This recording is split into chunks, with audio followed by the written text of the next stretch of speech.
Okay, so we are live. At this point, we'll just wait for like people to flow in, and then in about like a couple minutes or so that we can start lah.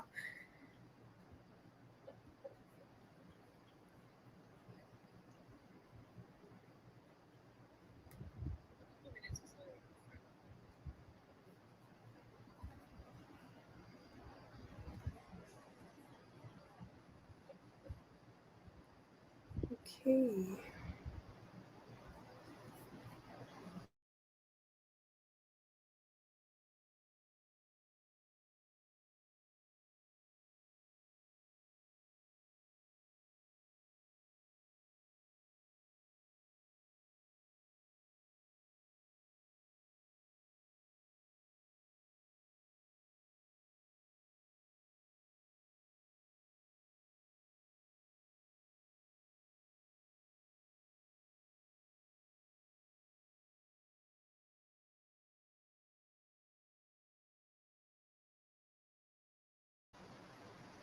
All right, I think we can go right ahead.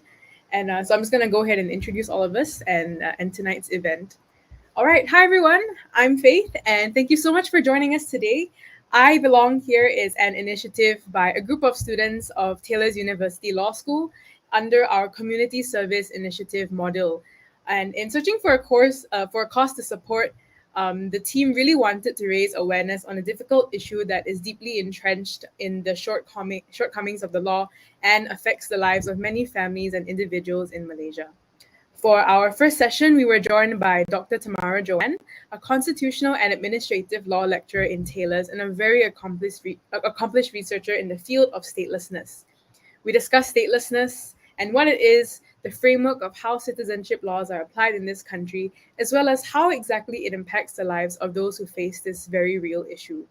We were also joined by Puan Mashita, whom we were connected with through Family Frontiers, and she shared her story about being a mother and a teacher from Sabah whose life has been impacted by statelessness.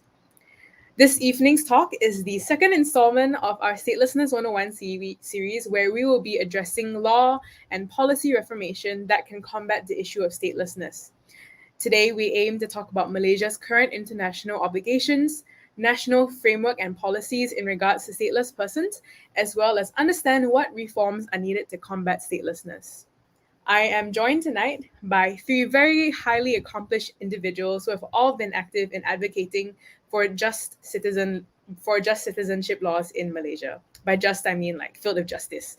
This evening, we have YB Kasturi Pato, who is the Member of Parliament for Batu Kawan, YB Tioni Ching, who is the Member of Parliament for Kulai, and Miss Melinda Charlini, who is the Program Director at Family Frontiers, an NGO whose work centers around gender inequality and equal citizenship. So thank you so much, guys, for joining us, and we really, really appreciate having you here to share your thoughts and perspectives and experiences on such an important issue that doesn't really get a lot of attention. So, right with that, let's lead into our opening question.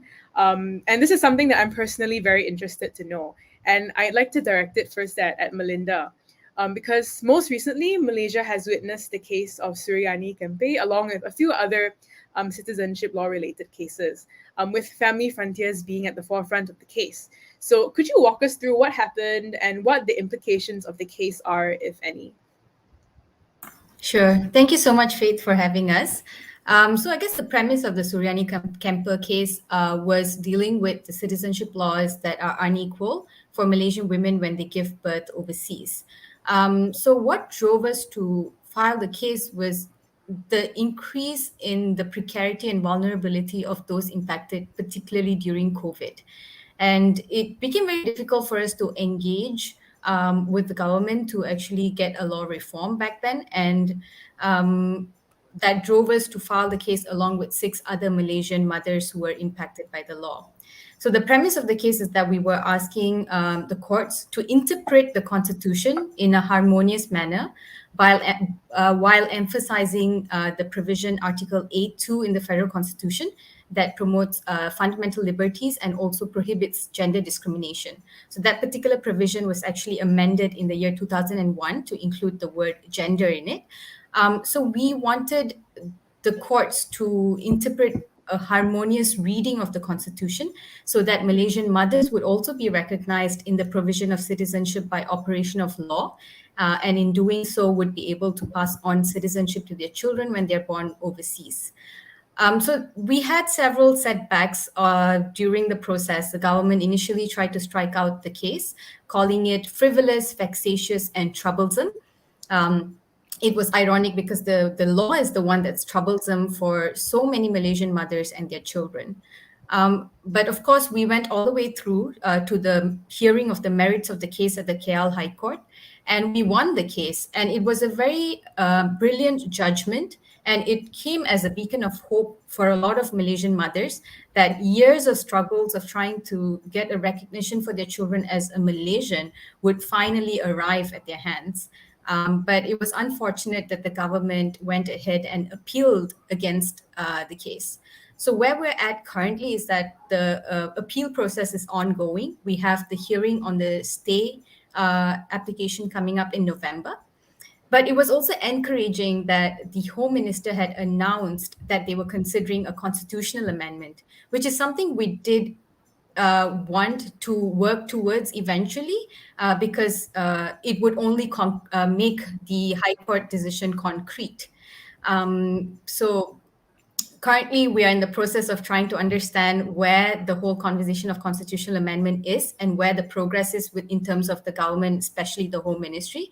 But on our end, we are ready to engage as much as possible to get bipartisan support so that the constitution can be amended, so that Malaysian women would be allowed to pass on citizenship to their overseas born children by operation of law.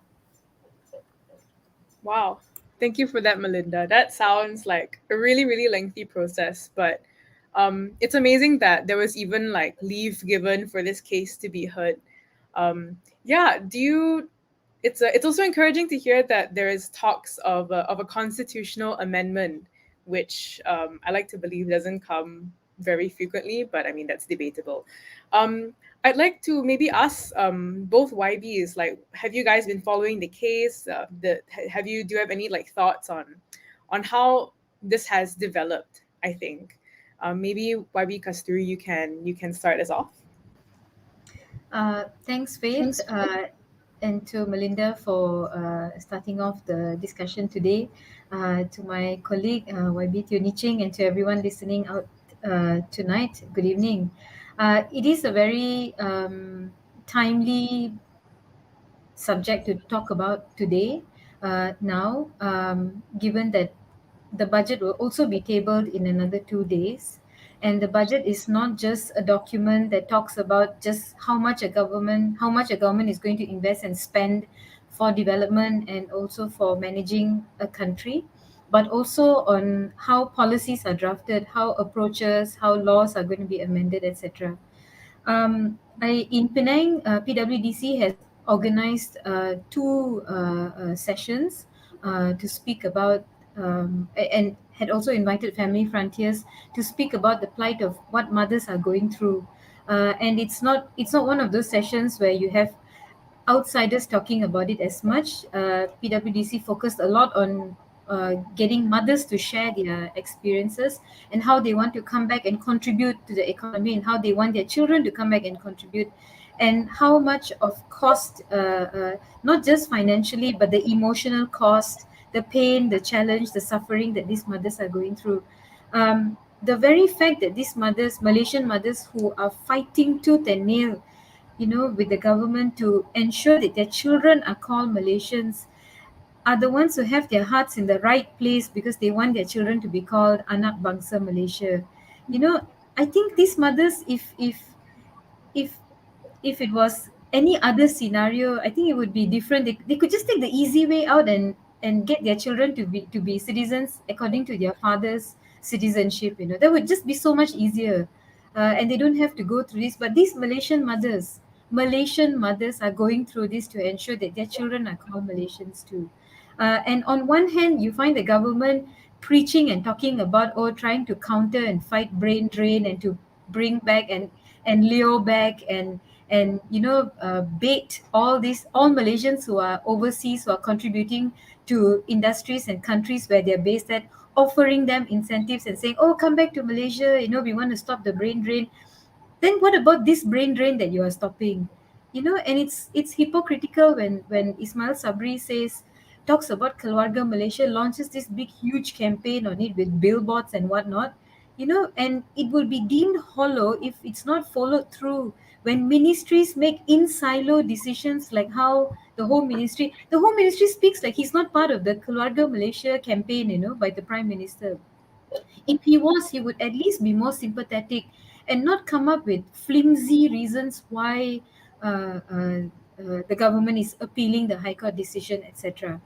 Now, according to an answer that was given to YB Azalina, who raised it in a Kamahas, it looks like the whole issue is going to be tai chi to the Council of Rulers, and that is the government's sort of stand on it at the moment.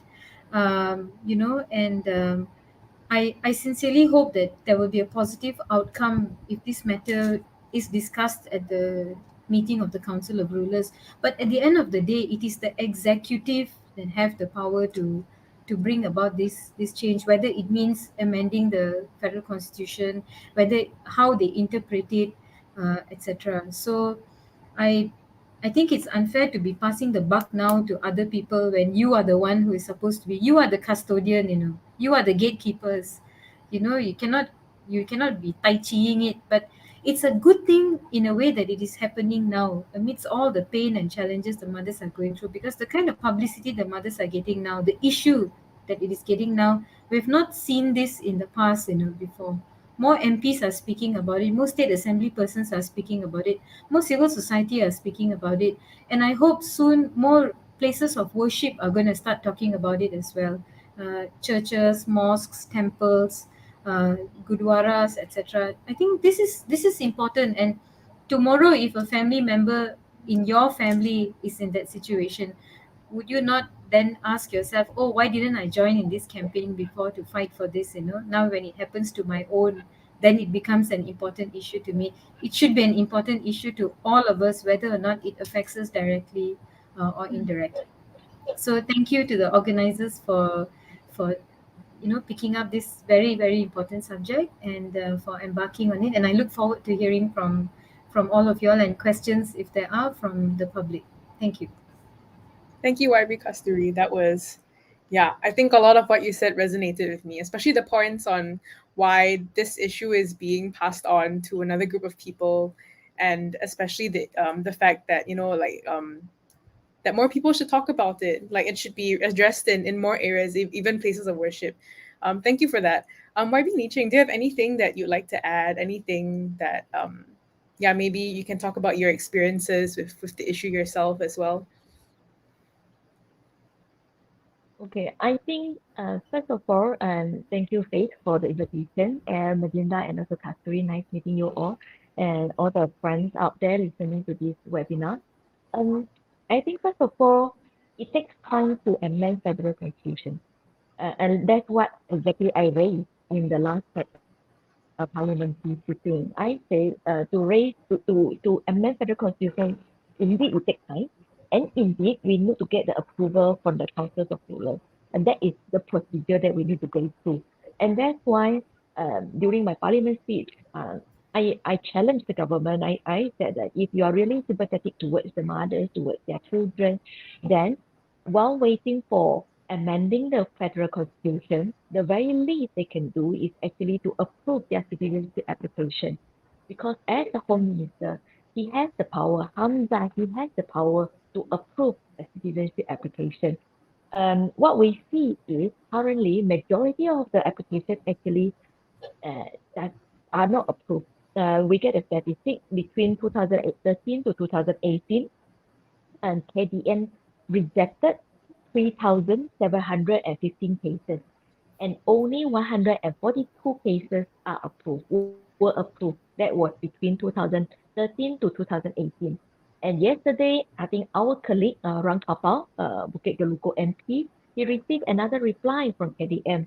And this reply says that between 2018 until October 11, 2021, KDN received 2,352 applications, and only 21 were approved, 31 were rejected, and the rest pending in process as usual. And so this shows that how many applications are waiting, how many mothers and also their children are suffering. I think the minister cannot just sit in their own office, air conditioned office, very big office, very spacious office, beautiful. We know. I have been there before. But I think he needs to speak to the mothers and also their children. um, I mean, Kasturi and I, we met a lot of the mothers, affected mothers, and also their children. And therefore, when we heard the standard answer provided by the Home Minister, saying that this is national security issue, we must take it very seriously, I feel that it is so ironic because when you talk to the mothers and the children, how could they pose any national security? How can they be a threat to our national security? They are mothers, single, some of them are single mothers. Some of them are the survivor of domestic violence, and the children. They I don't think they did anything wrong, but because their citizenship application are still pending or was rejected by the government, and therefore their access to education become an issue. Their access to healthcare, affordable healthcare become an issue, and things and life in Malaysia become very difficult and also costly. So my advice and appeal to the federal government, especially to the Home Minister, is he need to meet the parents and the children personally. He need to know what type of what type of life that they are having now and what type of pressure that they are having now, what type of suffering that they are going through now, and stop giving us those very cold-blooded and unstandard answer that we can feel we don't feel any we feel very cold and I think this is something he as the home minister the very minimum he can do. I understand to amend federal constitution take time, but while pending amendment to federal constitution, there is something that he as a minister he can do.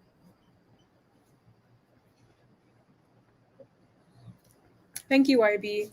Um, yeah, many valid points were brought up in what you just said. Points about like how mothers are suffering, how just even the process of applying for citizenship seems to be gate kept, and how there's just a question of while we're waiting for a constitutional amendment, what can be done. So yeah, maybe I'd like to hear your thoughts on like what actually can be done, like what policies can be put in place, and even if not policies, what are some things that can aid these mothers while waiting for their citizenship to be approved. Maybe YB, you can start us off on that, and then anyone else who wants to jump in, you can go ahead.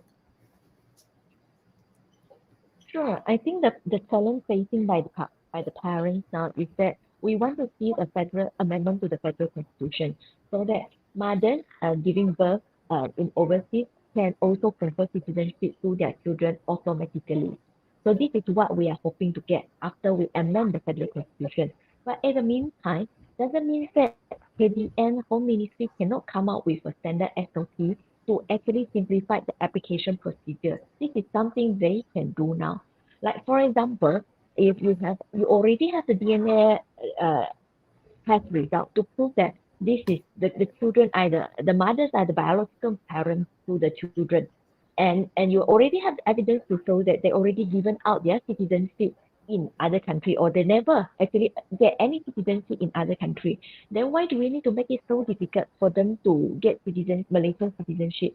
So I think this is all the small things that simplify the SOP while we are amending the federal constitution so that we can solve the problem while waiting. I think when we talk about citizenship applications, there's another category that we also always talk about. That is Malaysian father, children born in Malaysia, but because their spouse, the mother of the children, are foreigner and the marriage will not register. And therefore, this category of children, they also cannot get citizenship automatically. Similarly, we are saying that you can actually set out a very simplified SOP. If the parents able to prove that this is their biological children, why do we need to make the life of the father and also the life of the children so difficult? Why do we need to punish the children? I think that's the key question we need to ask ourselves. So I think definitely amend for the constitution to give equal rights to parents, both father and mother. For overseas mother, we want them to get equal rights like the fathers who have children in overseas. But also in Malaysia, we also want our local fathers to actually get similar right, equal right to mothers of Malaysian mothers who give birth in Malaysia. So while waiting for federal constitution amendment, simplify the SOP so that we can use shorter time to actually approve all these applications and we will what are the documents needed. And therefore, parents don't need to like keep waiting without knowing that when would they get an answer. And if the application are rejected, they will not know why their application is rejected. So give some hope to the parents and also children by providing a simplified SOP. Right. Thank you for that. Yes, those sound like very well thought out solutions. Hopefully, hopefully they can. Have these has anything like this been brought up in Parliament, maybe, or yeah, have these been expressed like Oh, outwardly? oh yeah. Apart from YB Niching and myself, other MPs have been lobbying, in fact, for years, on transparency on how these applications are processed. I just want to pick on what YB Niching shared, about citizenship for children born to Malaysian fathers whose spouses are foreigners. I actually raised 4 points in my RMK 12 speech. One on putting a limit of processing time on documentation on any form of citizenship application, whether it's 15.2, 19.1, etc., naturalization, 15A and all that. That a 90-day processing period must be fixed. And in that period, there has to be communication between JPN, vis-a-vis KDN, with the applicant. Number one, to state that we have received your document, if maybe it could be posted, etc., so they know that it's already in the right hands. And then, after 2 weeks, the person can call and just check if it is moving, or if there's anything that they need to submit, etc. After 90 days, the applicant must get a reply of what status the document is at, that it is being processed, it is being rejected, or it's lacking in certain documentations. As YB Niching said, many times applications are rejected and not stated why, but they tell you you can put in an appeal, a rayuan. Now, how are you supposed to put in an appeal with additional documents or supporting documents if you don't know what is lacking? Even if you want to buy a house or you want to buy a car, they tell you that you have to submit 3 months pay slip and all that, and they tell you what is needed. If you don't submit it, then the bank tells you, okay, we rejected you on these grounds, can you get more supporting documents? If banks can do that, I can't understand why a government department that is so structured with so many officers and so many agencies cannot come up with that. So 90-day, that's my proposal. Even some say it's very high, but if we look at thousands and thousands of applications coming in, maybe 90 days is something that is reasonable, I think, for government officers and staff to look at. Mm, Now, if the application is rejected, they must be told why it is rejected. And I propose that a government must set a KPI, which means, because if you look at the Piagam Pelanggan on KDN's website, you will find that there has been a sharp drop in their processing and applications of citizenship over the past few years. Now, I cannot attribute this delay solely because of the pandemic. I pity the pandemic. Everything that goes wrong, we blame the pandemic now, not our own inefficiencies. This is a culture that has been going on for so long and made worse by the pandemic. The delay and their KPIs. I think the NRD does not have a KPI which allows them to get away with taking decades of processing time. I mean, it's so embarrassing when you see an old lady, 107 years old, frail, sitting in a wheelchair, holding up a blue my card and saying, I finally got my IC at that age. And some ministers are so proud, to be sitting next to her and taking photos, and she'll tell you that she's been applying for it for 50 over years. Now, what is the KPI for these departments? Don't they have like a cut off or something, or you just sit on the document for that long?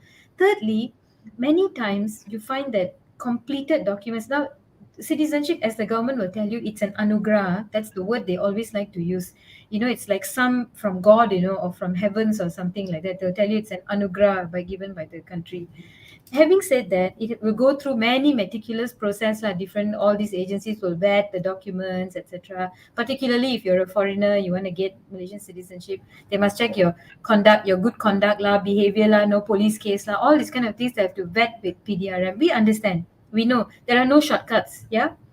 Once the documents are completed their vetting process by different departments and agencies, it finally makes its way to the minister's table, and just by a stroke of a pen, the citizenship can be awarded. No? Many times documents sit on that minister's table for years. I think YB Niching can attest to this also. So many times when we were in government, when PH is in government, when officers, to be fair, were more easy to give us information, they actually checked in the system and said, "Oh, YB, this one all cleared in 2017 already." And I was like, "It's 2019, or we don't know, we sent to the minister's side already." So if a document has gone through all the technical process, the vetting according to technical uh, uh, um, requirements, then what is the delay for the minister to sign? So I propose a 30-day limit for the minister to sign. That means once it goes through all this process and it's clear, it's ready, that within 30 days the minister must sign the document to award citizenship. Of course, again, no shortcuts. If you don't complete, then no complete documentations, you don't get it lah. Yeah, and the fourth is this one. YB Niching also has been making so much noise about, even before I became an MP. Until today, she's still talking about it, which is the the approach by district education departments or state education departments with immigration policies. Often you find them advising families, can you go and get the passport or not for the child to be admitted in school. I've been itching for like hell, for this. It's like it's so ridiculous. If your job is as an educator, you have no business demanding for a passport from a child. Now, lucky in places like Penang, we have Bahagian Kewarganegaraan, which is like a state agency, and we have state appointed officers according to district who go and counter these kind of cases. Sometimes when you ask, they don't give you information, but when a state officer asks, they will have to share. So I asked them, when PH was in power, YB Niching, as Deputy Education Minister, with the minister and all, mooted a policy that if you can prove that you have any documents to show that your application for citizenship is in process, whichever stage it is in, then you have admission to that school, no questions asked. But we found out that the district education department is not using our policy, 2018 policy, but they have reverted to the 2017 old one, which is ridiculous, because any decision made must be made in the best interest of the child, not in the best interest of paranoid people thinking, oh, we're going to give citizenship to all these children, what's going to happen to the country. This is just uncalled paranoia. And it's a shame that something good like this is not continued by the government. I raised this in Parliament and RMK 12 speech, and it was addressed by the minister, and he actually looked quite surprised. He said, oh, is it okay? I will look into it. And I'm thinking, you don't know that your schools are doing this, So it cannot work this way, This has to be reversed. This has to be challenged. I'm sure YB Niching can share her own personal experience of moving this, So these are the things that we need to see happen, And these are things you don't need MPs to be telling you and reminding you time and time again. You have officers, R&D in your agencies and departments and ministries who can say, okay, we have international conventions like the 1954 convention relating to the status of stateless persons, 1961 convention on the reduction of statelessness. These are all UN conventions. You have people who can tell you, hey, YB, there are these conventions we can look at. Oh, but don't forget, we are also state party to the Convention of the Rights of the Child. So you are doing this, which is anti rights of child, anti upholding and defending rights of a child when you do this, So yeah, it shouldn't be us MPs constantly, and usually it's just the same MPs who are saying this over and over again. We just need to make this more of a subject that everybody can talk about in WhatsApp groups, in coffee shops, and make it something to build that kind of pressure on the government. I do know there's a little bit of a different view for Sabah and Sarawak.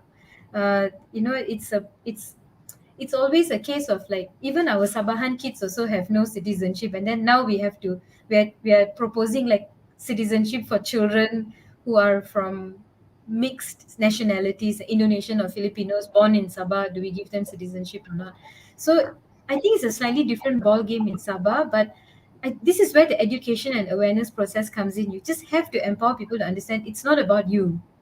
it's not about it's not about where you live. It's not about your personal views on it alone. It's the right thing to do. It's what a government should be doing. It's not a minister's personal opinion. Oh, I don't think this is right. No, there are laws in the country. There are international conventions and best practices, and if we are part of the Human Rights Council, this is the direction we need to be moving already. No more excuses. We fought to get this place. We better make sure we earned it, and make sure that we deserve that place in the UNHRC. Thank you for that, YB. Yeah, it really just sounds like even if we try to get like a bunch of SOPs in a bunch of like processes, there still seems to be a lot of lack of accountability in like the Home Minister's office, in KDN, basically all of like the government agencies. Like there are no barriers that are helping anything move forward. And maybe so I like the idea of SOPs, but I'm also wondering, maybe I want to hear from Melinda and see like what you think, maybe besides SOPs, would help the process of getting citizenship approved, or anything related to helping stateless persons. Yeah. I think our stance is quite consistent in that SOPs are merely temporary. Like YB Kasturi pointed out as well, with the zero rejection policy, it was super effective when it was just launched. But over the course of time, obviously with government changes and things like that, it doesn't cascade when administrations change, which we have been seeing as well. A lot of non-citizen children of our Malaysian mothers have not been able to secure a seat at public schools, despite the zero rejection policy. And I think with an administrative amendment as well in 2010, when Dr. Sri Hishamuddin was the then Home Minister, he did announce an administrative amendment of how Malaysian mothers would be able to register their kids overseas at embassies, and they would expedite citizenship applications. But that was only followed through for a while. So it doesn't really last long. So that's, I guess, an issue with administrative amendments. And I think in terms of the timeline and SOPs as well, when YB Muhyiddin was the then Home Minister, he did announce that 15A as well would have new SOPs in terms of like reasons for rejections, a stipulated time frame for the processing of the application. But I don't think the Home Ministry really adopted that policy at all. So I guess it's unfortunate that a constitutional amendment process would take a really long time, but on our end, we're trying as much as possible to push for that amendment at this stage, because there are a few other amendments that are being discussed currently, which is why we were also wondering whether there was a time frame given for the tabling of that particular amendment bill that's in the pipeline, and whether there's a possibility. Actually, we're urging the government to actually include this amendment as part of the amendment bill that's in the pipeline as well, because when administrations change, I think a constitutional reform would be the most concrete to ensure that the policies cannot be reversed. And I guess I do agree on the point of YB Kastri when you said it has to reach conversations further, reach wider audiences. And that was something we were able to see with the case as well, and especially with MPs like YB Kastri and YB Niching, and so many other MPs who do speak about the issue on a consistent basis. The ability for this issue to become a national issue, to become a voters' issue, and that's actually really crucial as well. But of course, when we're looking at a constitutional amendment process, it takes a really long time, and we were really appalled when we look at the statistics from the Home Ministry, that only 21 applications were approved in the span of 3 years. So we actually don't even know what happened to the 4,000 something cases that were in process between 2013 and 2019. So I mean, like YB Kastri rightly put, and a ministry that has so much of resources as well as capacity in terms of people to work on, what is taking them so long to process these cases? I think it's really, really appalling, and it's not acceptable at all that a citizenship application process should take that long, because each day that the application process is delayed is the day that the woman and her child is put in precarious situation. We have single mothers, we have mothers who are in toxic marriages who have no choice but to stall their divorce process just because their children are not Malaysian. Is this the definition of Keluarga Malaysia? Because we're putting our women in such precarious situations. Do we want to keep our women in such dangerous, toxic situations? Because each day that the process is delayed, the more we are perpetuating these violences on our women. But of course, temporary special measures to expedite the citizenship applications in the process is very much welcomed. But of course, it has to be concrete measures from the Home Ministry. And in the last time as well, when they announced a revised SOP for 15A, the Home Ministry remained silent on the application process of 15.2. So I guess there needs to be a more detailed framework that there is assurance that the Home Ministry will follow through with, and that is merely a temporary special measure. Yeah. Thank you for that, Melinda. Yeah, I especially thought that your point on how that we need to make it a voters issue was very interesting, because I feel like a lot of, for me at least, I feel like the pushback with issues relating to statelessness would be that, oh, like this doesn't affect me as a Malaysian voter, like I already have my citizenship, like why do I need to care about this? So why do you think we should care about this? Maybe Melinda, you can go first, and then like YB's, like you can talk about why it's such an important issue. Yeah, sure. I think one way, because even me, before I started working on the campaign, like me as a Malaysian woman, I actually wasn't aware of how the provisions were drafted. And I think, I mean, the way the law is drafted was from colonial periods when the times were very different back then. But if we're looking at Malaysia today, our Malaysian women are working, studying all over the world. So I guess instead of looking at the issue of, I should only be bothered if I have a family member or if I am myself in a binational marriage. Instead of looking at it that way, I think we can all look at it as 50% of the population and the status that the law puts them in. Because currently, when you're looking at this particular law, when we're looking at Malaysian women who are in a legal marriage to a Malaysian man, when you're looking at the male counterparts who are Malaysian men in a legal marriage with a foreign woman, they can pass on their citizenship by operation of law. So I guess 50% of the population is placed in a second-class citizen position by our citizenship laws, and it could be any Malaysian woman. I think I had friends who were messaging me after we won the case at the High Court. They were not married, but they were in a binational relationship. And she actually messaged me. She's like, "Oh my God, this decision means so much to me because that could one day be me. What if I'm overseas and I'm working and I can't come back?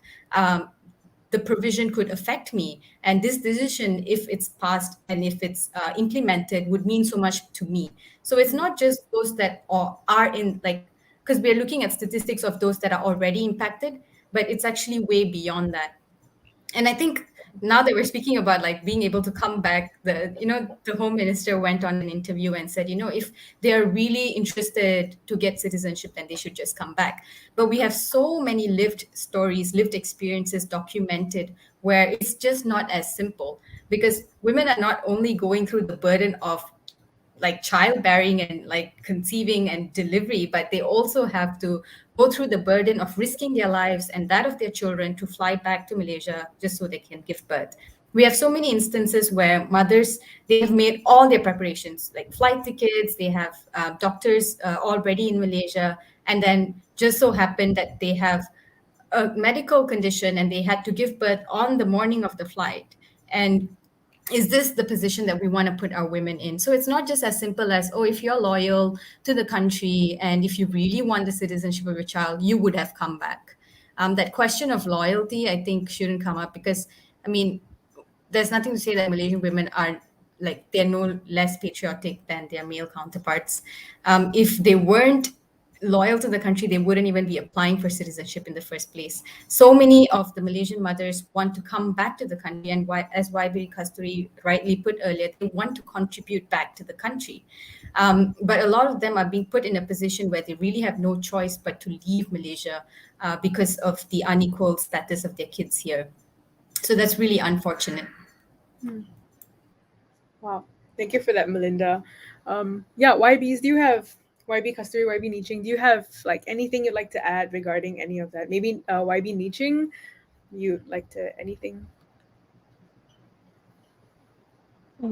That's why every time I talk about citizenship issue, I would like to highlight that our citizenship law needs reform because the current law is unfair to mothers, at the same time unfair to fathers, and therefore it can happen to any one of us.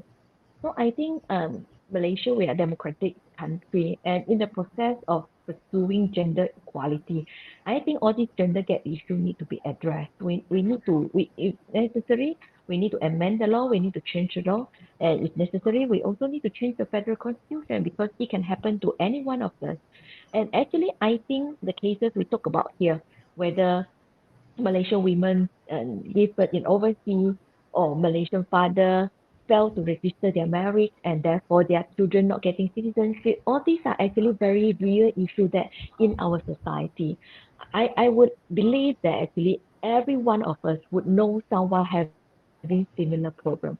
If not our direct family member, perhaps it's a friend or a friend of a friend. So I think this issue is not just very small group, but actually I think it's very real and also representing a certain population, certain percentage of the population. And therefore I think if there's no reason for us not to amend the law just to make sure that we can achieve gender equality when this is something already happened in so many other countries. I think Malaysia is only there are only three countries who did not give the father equal citizenship right. I think Malaysia is one of them, and Malaysia is only 25. 25. There are only 25 countries who doesn't give the Malaysia. Sorry. There are only 25 countries who do not give Malaysia, who do not give the mother the equal citizenship right, and Malaysia is one of them. And there are only three countries who do not give father the equal citizenship right, and Malaysia is again one of it. I mean, that why are we holding back ourselves when by amending the federal constitution we can we can be more progressive in terms of citizenship role? Yep. Thank you for that, YB Niching. Yeah. Um, do you think that statelessness as an issue is one that is addressing is like do we have it because we uphold Malaysian citizenship? Did that have a regard? Or is it because like Malaysia is like our gender equality laws are not on par with the rest of the world? Or is it both? Maybe if anyone would like to jump in, you can go ahead. Maybe YB Kasturi, if you have any thoughts. Um, I think yes, because the subject of gender equality comes in here very strongly because one of the first initial reasons, I think YB Hannah pursued it some time back, like really hammering the government, and then that's when the deputy minister said it was for security reasons that this decision was made. Which of course, like it was just it, the whole thing exploded and everybody was so angry and upset. And then later they said they invoked the argument of dual citizenship. But if you want to bring that argument of dual citizenship, that if a child is automatically awarded citizenship because the mother is Malaysian, the child is born overseas, then that same principle is used of dual citizenship on the father. But they seem to think that it's a problem when the mother is involved. So this it's a very patriarchal approach. And it's just like in Malaysia how you have the anak lelaki anak perempuan thing, it is just, yeah. And whose name ends up in birth certificates, etc., and why it's a problem if the father's name is not there and mother's name is there and all that. So this is ages of patriarchal practices and the patriarchal culture that has been slowly seeping into one of the biggest, most, I would say,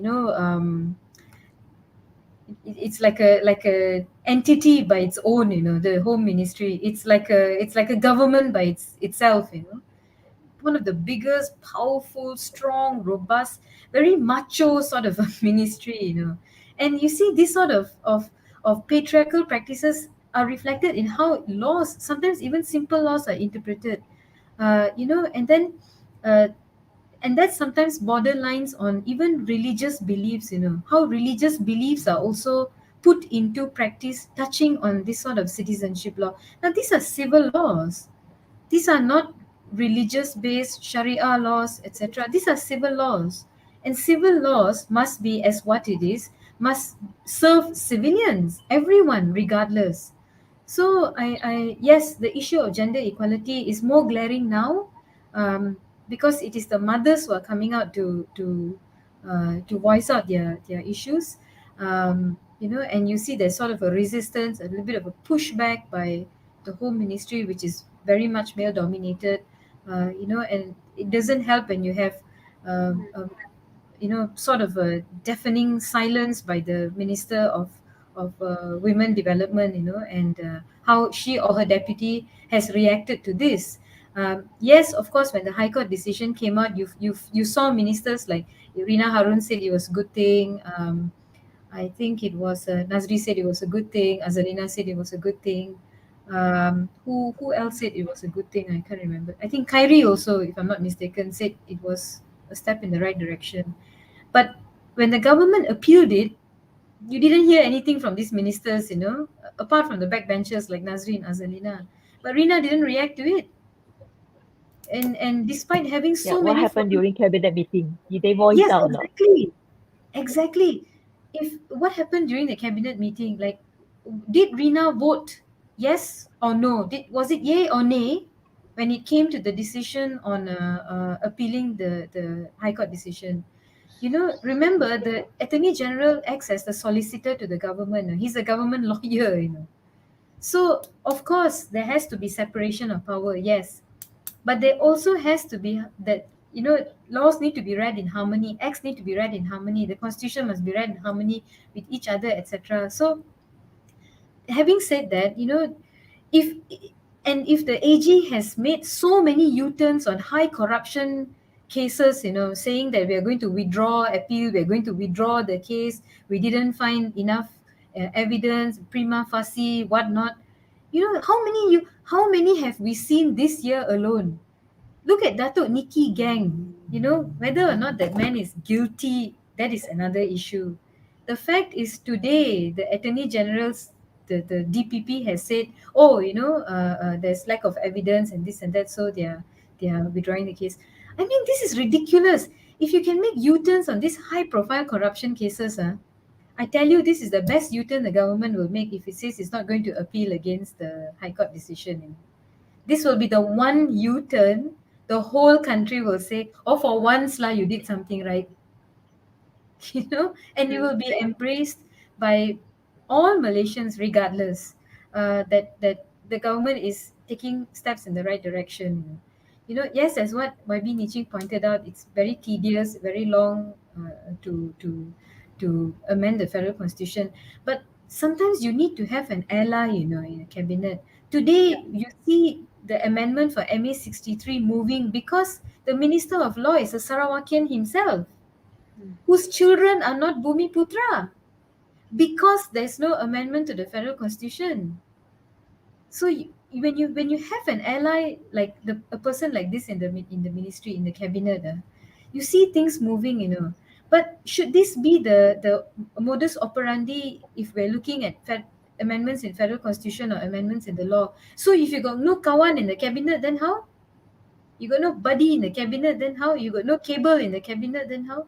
You don't have a minister who's brave enough to go against this, then how? You know, you cannot function like this, you know. Yeah, it's 2021.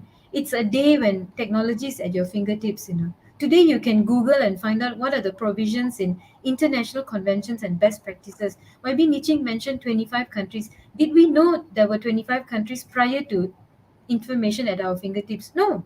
Today we can say we are at par with 25 countries, many of which are going through terrible political turmoil, terrible political instability. They've gone through episodes of civil war, you know, and they have a record of violations against human rights and human rights abuses. They make up some of the top 10, top 20 countries in the world where there are prevalent violations on freedom of expression, on speech, on assaults on journalists, on children, on child marriages, etc.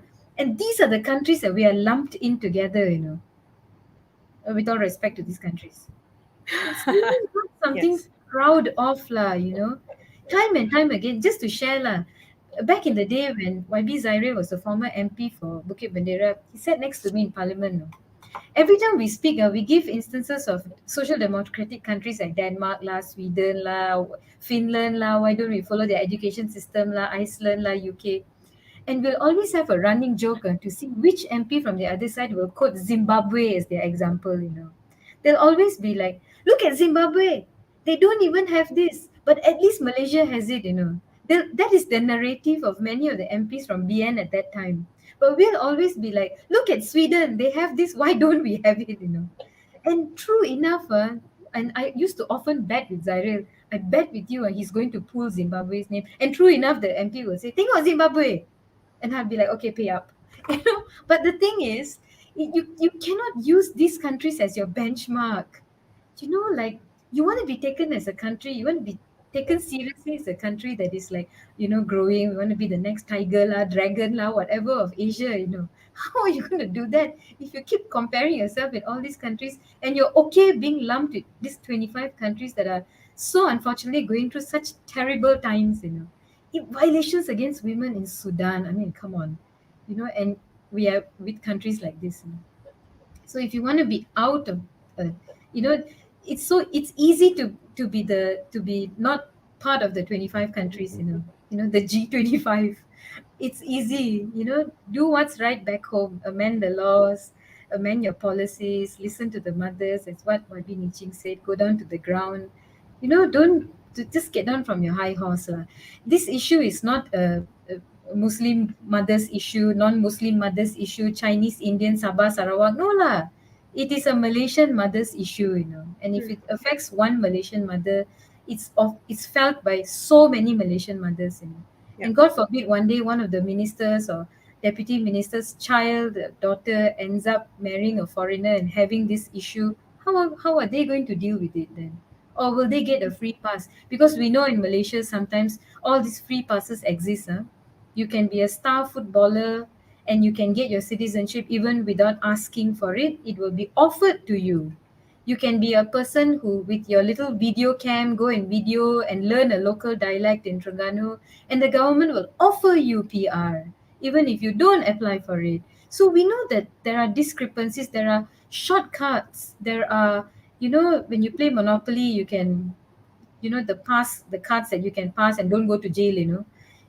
You have this in a system. And again, we're talking about such a powerful ministry like Home Ministry, you know, Hmm. with powerful agencies under them. You know, it's like yeah, top-notch ministry, but you got free pass, you know, to go through. I wish that if the government is practicing this practice of free pass, please, you know, blanket rule free pass for all these Malaysian mothers. Like if you can give it to footballers and entertainers and videographers and all that, I'm sure. And these are people whom you don't know whether will stay in Malaysia forever or not. But these are mothers who are telling you we want citizenship for our kids because we're here and we're not going anywhere. Yeah. Hmm. Yeah. Thank you for that, YB. Yeah, it's true. It's I think in that whole decision to appeal, you know, especially Suryani Kempei's case, we'll never know what happened in that room, and that lack of accountability is definitely terrifying. But I think we'd like to move on to our Q&A session. We have perhaps maybe 10 more minutes to this session before we can wrap it up, if that's okay. But I think there's just I think there's this is a question that everyone definitely has in their minds, and that's how long will it take for this issue to be resolved, and what actually needs to happen. We're talking about like constitutional amendment, but is there anything else? And yeah, so maybe Melinda, you can talk about that, and maybe you can also mention, like, along with talking about what needs to happen, you can mention the barriers that have come in Family Frontiers efforts to combat the issue. Actually, on that, how long it will take, that's exactly what we're demanding now. We want answers and accountability and transparency from the government, because it's been more than a month since they announced that they were considering a constitutional amendment, which is exactly why we're saying we want to know if the Attorney General has been able to seek an audience with the Deputy Yang di-Pertuan Agong, and whether they were able to receive that consent from the Conference of Rulers, and also on whether there's a definitive time frame for this constitutional amendment process.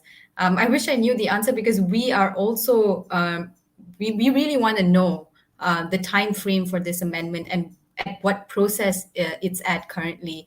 And I mean, we would love the answers to that ourselves.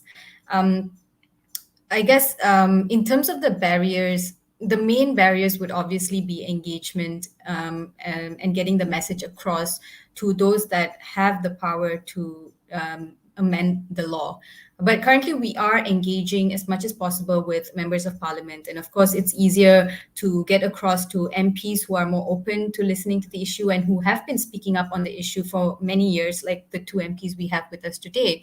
But we're also trying to get to engage with MPs across the political divide, because what we need right now is a bipartisan support for the amendment. So I guess YB Kastri did mention earlier on, needing for the Home Minister and also people in power to be able to hear from those impacted. And we have been able to actually build an amazing, persistent and tenacious community of mothers who actually, back then, if you look at 2 years ago, was when we initiated that network. To how far we've come today, it's amazing, because these mothers are able to advocate for themselves. We've built this amazing network of like feminist leaders now who are able to, represent themselves, share their stories, and actually demand accountability from the government.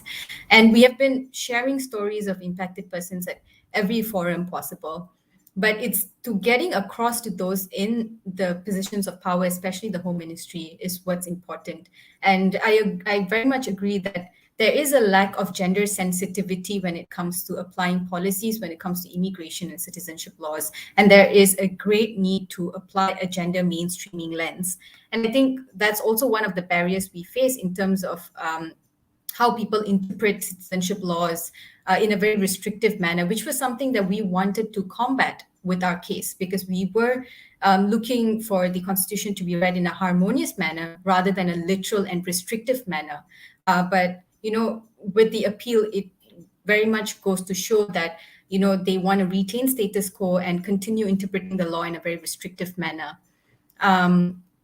Yeah, so that's what I wanted to add. But I guess another huge barrier for us is to reach to wider audiences, which is why we need more people to speak about the issue, because we want to be able to replicate the conversations that we are having, go beyond the forums that we're hosting. So people who are listening to the conversation as well, continue that conversation, amongst your peers, amongst your family, talk to your MPs, so that, the conversation continues and there's a wider section of the population that's aware of these provisions and how the laws impact women. Right. Thank you so much for that, Melinda. Yeah, so good. I love it. Definitely need to continue to push the conversation lah. I think if a small idea of lowering the age of voting to 18 can happen, even though the process is very long, I think there's hope lah. Yeah, I think we actually have a question from Bina, who is one of the founders of Family Frontiers, and she asked, this question is directed to our YBs here, what is the reason for the resistance to accord citizenship so strictly, although there are provisions in the Constitution to actually allow for this? So yeah, I guess there are provisions in law that allow for registration of citizenship, but those aren't very well utilized. Do you guys do our esteemed YBs here have any idea on like why there's such a resistance to applying those provisions? Yeah. Yeah, maybe YB Niching, you can go ahead If you because ask me, I would say it's stupidity. Yeah, if you oops. ask me, I would Right. say it's just stupidity Right. and ignorance. And I'm sorry, I don't have, I cannot put it in a very polite manner because I think if you are appointed into such a important position, i.e., the home minister, you should meet the parents. You should meet the parents, the mother who gave birth in overseas, the father who are having stateless children. Meet them, and then listen to their story. I think I totally agree with what Kasturi mentioned just now. Even when during the time that we were in government, I also can feel that KDM, the Home Ministry, is a ministry that is actually very often is very defensive. They have done, and the way of thinking is not very, especially the officers sitting inside. They are always hitting all the issue as the national security issue. But however, we must acknowledge that we are not involved with anyone. We are not fighting with the communists in the jungle anymore. So why do we need to adopt such an defensive approach? However, I think the minister and also the prime minister need to take the responsibility. Are they in charge of the ministry, or are they being led by the officer within the whole ministry? Because yes, whenever you want to push for any reform, you will have certain pushback from the ministry, within the ministry itself, because something that have been in practice for years, something that have been practiced by them. And therefore, when you are being put in a position where we do things, and therefore we should make amendments to this, of course, I think naturally you will have certain pushback within the ministry itself, because they are there longer than us, and they are there with the policy longer than us, and therefore political will is something very real. Therefore, political will is something very very important. As a minister, are you clear? Do you have a clear vision as to what you want to do during your for education issue, for citizenship issue, for security issue of the nation regarding your country? Do you have your own very senior government servants sitting in a position because they have been there for 20 years or 30 years, much longer than us. And these days, even though you're appointed as a minister, but your term could be 2 years, can be less than 2 years. So for the government servants, the pushback is something very real. Um, to a certain extent that during our time we say that they are basically they were being sabotaged by on certain issue by the government servants. But having said that, I think that's why political will itself is very important if we want to talk about reform. And therefore, the minister, does he really understand the issue? Does he really understand the issue? Does he really know, he or she know the suffering of the parents and the children? And as a top leader of the nation, do you have the political will to push for it? And what happened during cabinet meeting? We heard that this minister agree with the decision, that minister agree with the decision. But when you have a very stubborn home minister, what do you do in the cabinet meeting to convince your colleague to actually not to appeal, but however to adopt a more friendly approach in order to solve the issue? All these are not happening. That's why I think we feel disappointed, and therefore we demand an answer, and we need to hold them accountable. So I think until and unless we see what we want, I think there's no shortcut. We just need to continue the campaign in various methods, engagement, uh, online or even offline. And now we have state election. How can we utilize the state election to actually put in our demand is also something which all of us should consider, because after Malacca, we also got Sarawak. And federal general election could be mid of next year or end of next year. We don't know. So, but of course, I hope before we face general election, we could have solved. We want to see these problems solved forever, once and Hmm. for all. Thank you. Yep. Thank you so much, YB.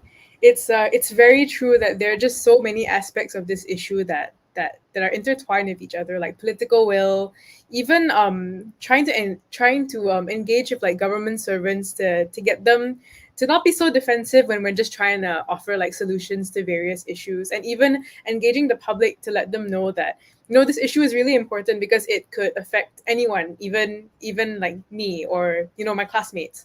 So on that note of my classmates, because this is sort of a talk for generally law students, but also for anyone who has tuned in tonight, what can we as law students do to I guess advocate against the issue of statelessness or for it?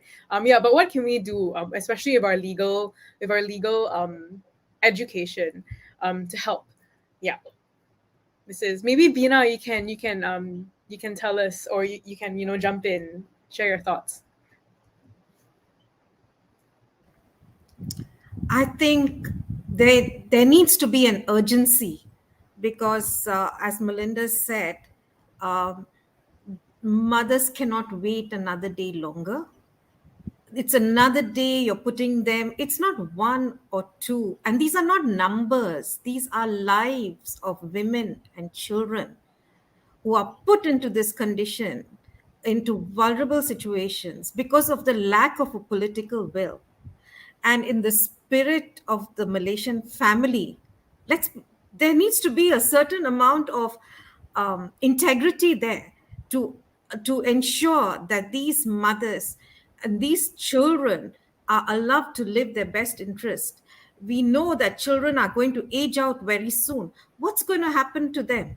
These are children whose right is in this country, who are being deprived of their fundamental rights. And therefore, as law students, every day you should make sure that you are doing something to make statelessness, to reduce the statelessness, to ensure that this statelessness is also um, should be ended. The 2024, if I'm not mistaken, they said they should be the end of all stateless people. We are only 3 years away. And as law students, you should make it an effort and an endeavor that every day you work towards this goal of ensuring that every child whose parent is Malaysian, irrespective of the marital status or place of birth, is able to get citizenship in this country. Okay, and also those children who are adopted children, whose adopted parents are in this country, they need citizenship. They are the assets of this country. They are tomorrow's future. What are we doing with tomorrow's future? Right? So as students of law, you should be using your energy in this direction, and we can't do it alone. The mothers can't do it alone. They need you. They need every person in this country to be supporting them.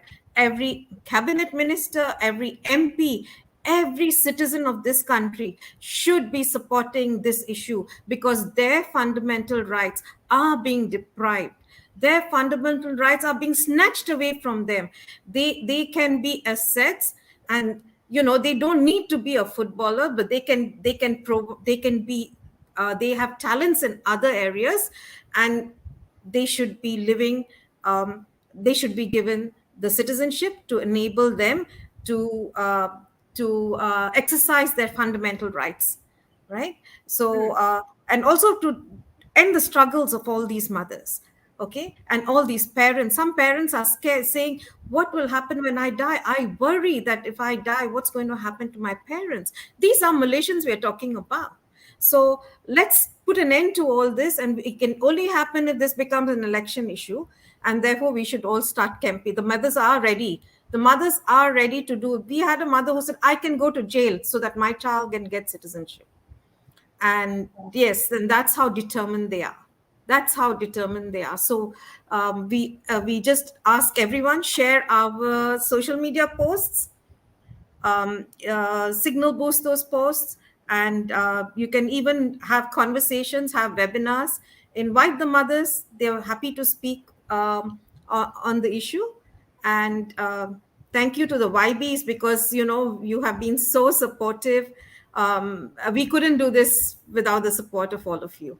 So we really want to thank you from Family Frontiers, from the mothers.